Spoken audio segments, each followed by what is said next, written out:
Jesse Jackson and Obama actually politically, to be honest, don't have a huge amount in common, because I think Obama is way more centrist than Jesse Jackson was. However, I also think Jesse Jackson's sort of left-wing politics of the 80s actually became kind of centrist in the 2010s or whatever. I mean, just from a nuts and bolts perspective, had Jesse Jackson not changed the rules of the Democratic Party to make it easier for outsider candidates to come in and run against the establishment and still rack up delegates and still get to the convention, Obama wouldn't have beaten This is how we beat Hillary Clinton. If it was winner take all like the Republicans have in the primaries, we wouldn't have done it. In a way, it's like, think about the foresight of that, because there were so many people in the 80s who were like, why run a black candidate for the presidency? You know you're not going to win. This country isn't going to do that in this moment. And they were right about that. But I also think Jesse Jackson had this sort of tactical intelligence about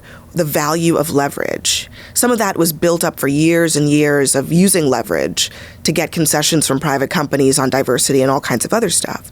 But he understood leverage really well.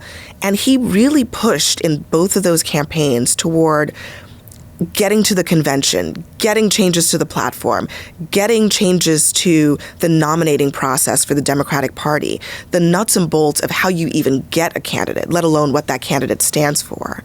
And it turns out that foresight was exactly correct, because it took 20 years for this to actually be seen, but that became the thing that allowed Barack Obama to bypass what would have been a blowout from a much more establishment candidate.